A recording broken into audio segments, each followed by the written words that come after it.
So today we have a service call on a Trane Package unit. The complaint is that it's 83 degrees in the front entry or the lobby of this particular restaurant. So right when I walk up to the unit, condenser fan motor's running, but it's, outside air. It's, only 90 degree air coming out of it. That's outdoor air temperature right now. Condenser doesn't look to be in bad shape. It's a little dusty, but nothing horrible. Okay. So my first step is going to be to open up the electrical section. I like these older Tranes because they're really easy. You just open this stuff up. Compressor is warm, but it's not hot. It's definitely not running. And my compressor contactor is pulled in. So I'm going to get my electrical meter and we will diagnose further. Tool bag, I use the Vito Tech Pack backpack. It's my favorite thing because I can carry all my stuff in it. Get used to it. I mean, to each their own. Some people don't like them. They think they're too heavy. I just get to keep the right amount of stuff inside of it. Keep my knee pads in the back. My electric meter's right here. I use the Fieldpiece 660. Heard, I've seen some people have some issues with it, but I think it's a good meter for me. It does what I want it to. Works when I want it to. So, and I like the magnet. Being able to hang it like that. Okay, so let's go ahead and test voltage coming into the contactor. 208. That's line 1 to line 2. Line 2 to line 3. Line 3 to line 1. So that's coming in. Now we're going to test voltage on the top side coming out. Line 1 to line 2, 113 volts. That's a problem. 2 to 3, 78 volts. That's a problem. 3 to 1, 206. So there's definitely something going on inside that contactor. We'll go ahead and shut off power and then pull the contactor apart and see what we can find. So I got the cover pulled off the contactor and it definitely doesn't look good. There's definitely some funky shit going on in there. Let's put the meter on tone. Okay, and see what we can hear or feel across this guy here.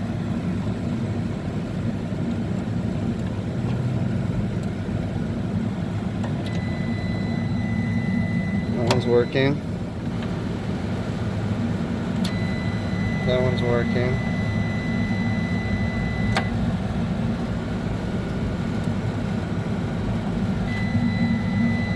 They've all got tone, but there's definitely something going on inside that contactor to where it's not making voltage properly. It's probably just not making good contact when it pulls in. So I'll go ahead and replace the contactor and we'll start there.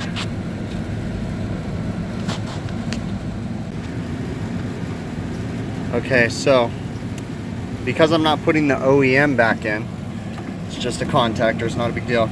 Notice how it has screws and then lugs, okay? So to make my life easy, I went and picked up a contactor that has 2 lugs, okay? Because I can always strip the wires that are going to the screws and put them in the lugs. It's just easier that way. But I've got some mild OCD, and if you look at the way that old contactor is positioned in there, 24 volt coil voltage is on the top, but I can't handle the writing being upside down. So I'm going to switch that around really quick. Just 2 screws, flop the little cover, and then we'll go from there. Okay, so we're going to go ahead and replace this now. I've got the cover corrected the way that, I know I'm weird, but it just drives me nuts when the writing's upside down. So we'll go ahead and replace it now. Okay, so I've got the contactor replaced, and yeah, everything else is pretty plain and simple. If you pay attention, if nothing's been changed, the wire colors match up pretty much for the most part. One of the cool things about these Trane units is that they have wire letters and numbers that tell you exactly where everything's going. So if you follow the schematic, if you mess something up or forget where it goes, you can usually look at the schematic. Obviously, make sure that you torque your fittings down nice and tight. Again, we still don't know if there's any damage, but let's see this. Guys, I don't know if you can see that, but there's sand falling out of the contactor as I'm doing that, so it's obviously got some bad connections. It's not working, you know, I'm not really going to see too well with this right now. But so anyways, the compressor should have more than cooled off by now, so I'm going to put some gauges on it and start it up. So I've energized the unit. I'm waiting for the thermostat to call. I could just jump it out, but I'm going to let the thermostat do its natural call. I've got Measure Quick hooked up. Everything's set up. It's an old R22 system. I really do like the field piece probes with Measure Quick. It's really nice. The one important thing though, you got to make sure you sand your copper, because the type of connection that these things use, the speed connection, whatever they call it, it's got to be sanded and clean. So liquid line has to be sanded. Okay, they even I ran out of sandpaper, but they give you this little piece of sand screen or whatever. Just normal sandpaper works perfect, but it's got to be clean for it to work. You can't just put them on dirty pipes. You won't get accurate readings. So at this point, we're just waiting for it to start up. Okay, so the unit is running now. We're gonna let it stabilize, okay? I still got to input my outdoor air, so that way it gives me a target head pressure. I've got a thermometer sitting right here, reading 95. We're gonna call it 96 because it's kind of climbing. Actually, I'll put it right here. But we'll call it 95 degrees. That's about accurate, what I've been measuring today.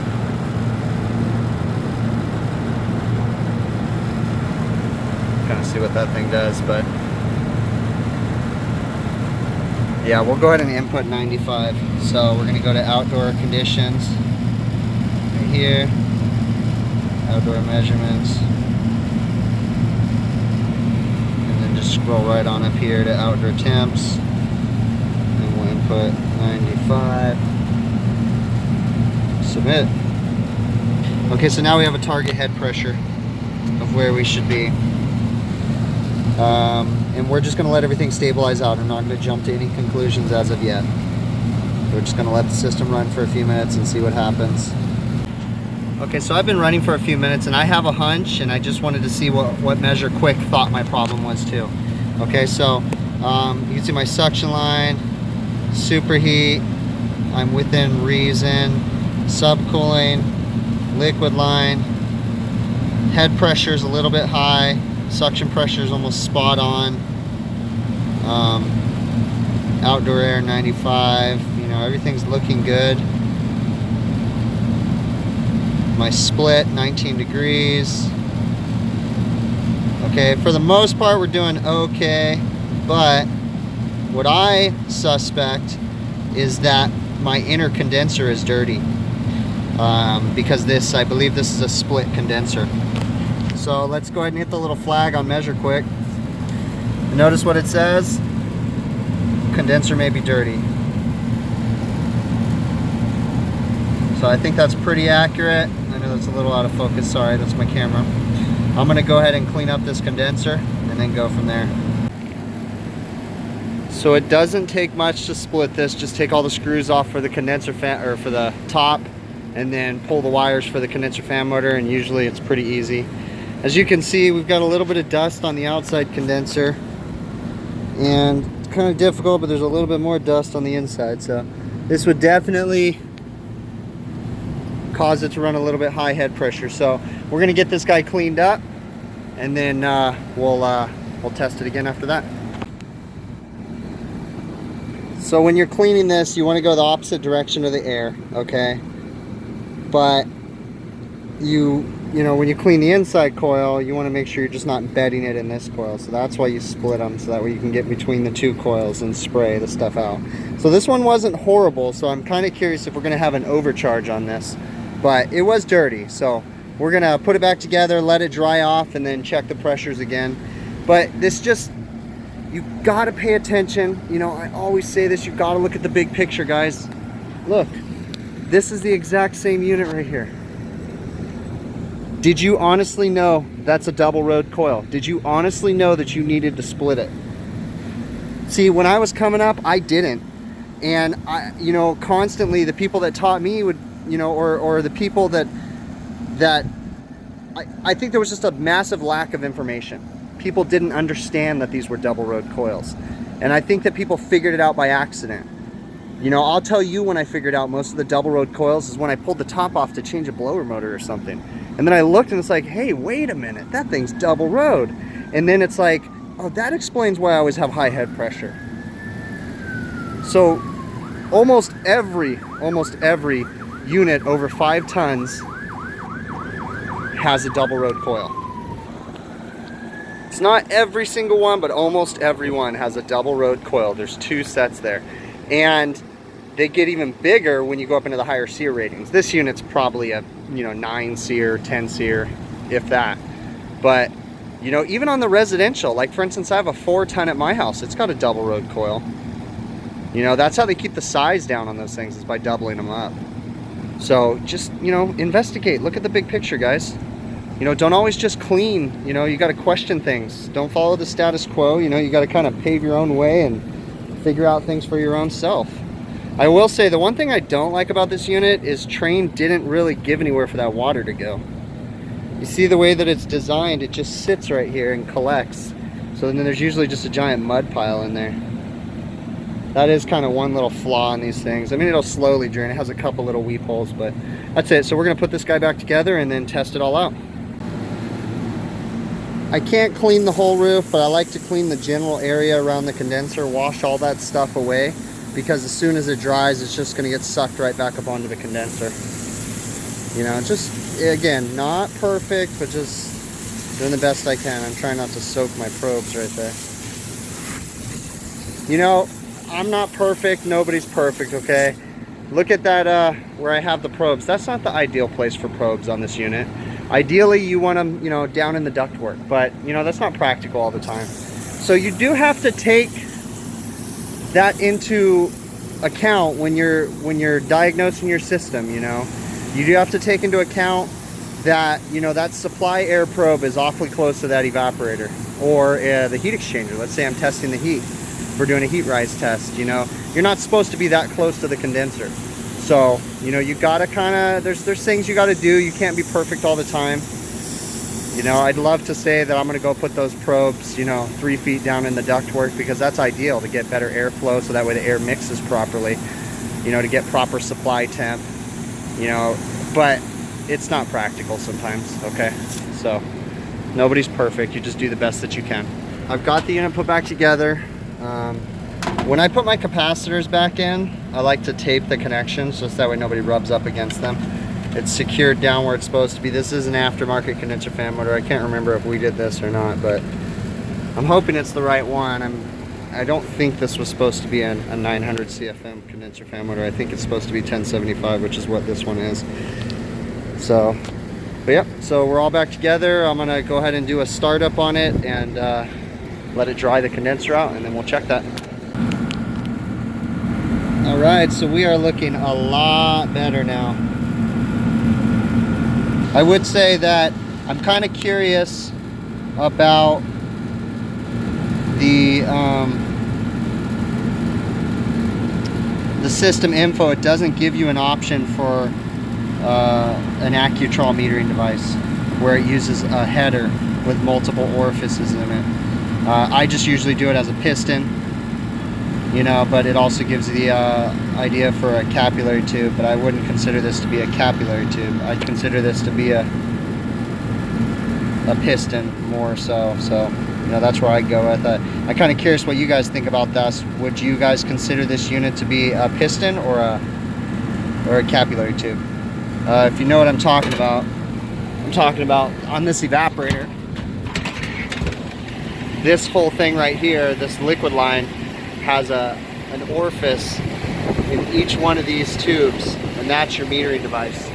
I call it an AccuTrol metering device. So what do you guys consider that?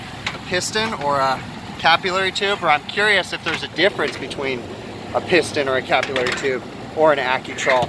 I mean, for the most part, you just use target superheat to calculate what you need on those things. But yeah, so we're looking good. We're gonna let it run for a little bit longer, but I think we're good to go. Okay guys, just a little recap here as usual. We had a service call on a package unit not working. When I arrived, I found that the unit had a bad compressor contactor. One of the contacts on it wasn't actually making contact, and we were losing a leg basically.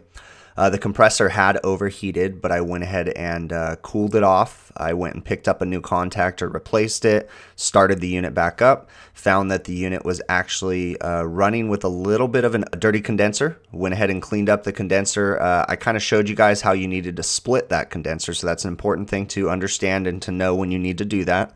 A lot of people tend to forget to split their condensers, or they never really knew that they needed to split a condenser, okay? Like I mentioned in the video, I would say most package units over 5 tons are going to have double road coils for the most part. Not all of them, but you'll see majority of them will, okay? Even when you get up to your big 15-ton units, some of them, if you get into a Trane 15-ton package unit, those things got double road coils and you got to split them. So it's important to know when you need to do that, okay? At the same time, at the end of the video, guys, I showed you my refrigerant pressures where the system was operating, and my head pressure was definitely in line with where it needed to be. It was much better. It was running just slightly on the high side, nothing like it was in the beginning. But if you paid attention closely, you noticed that my superheat was actually about 2 degrees, okay, coming back. The app was still saying that was within reason, but my target superheat was about 5 degrees, okay? If you can usually get within 3 to 5 degrees of your target, you're pretty darn good. You prefer to be a little bit closer to 3 degrees of your target, okay? But I just wasn't super comfortable with that. So what I actually ended up doing was removing some of the charge. I didn't have to take out much, but I ended up grabbing a recovery cylinder out of my van. I had a vacuum down one, and I would have, if I guessed, I probably pulled out half a pound. No more than I definitely didn't pull out a pound, but I just pulled out just a little bit of gas, got my superheat up to about 5 degrees. I was doing it on the way out, so I didn't get video of that. I apologize, but so if you noticed at the end of the video, if you go back and look at it, you'll see that the superheat was running like 1.92 degrees, and it was still within reason, but I just wasn't comfortable with it, so I pulled out a little bit of charge. And actually, if you go back to the beginning of the video, you'll see that I was running pretty darn low superheat also in the beginning of the video. I was running about 2 degrees, even when we had a little bit higher head pressure. So got that in line.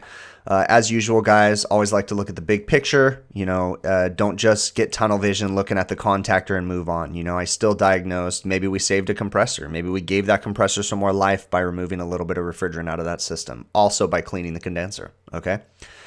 That's pretty much it, guys. I just want to say thank you very much for taking the time to watch my videos.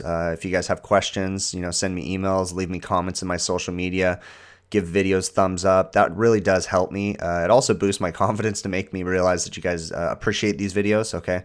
So thank you very much. I really do mean that. And that's pretty much it, guys, okay? So we'll see you guys on the next one.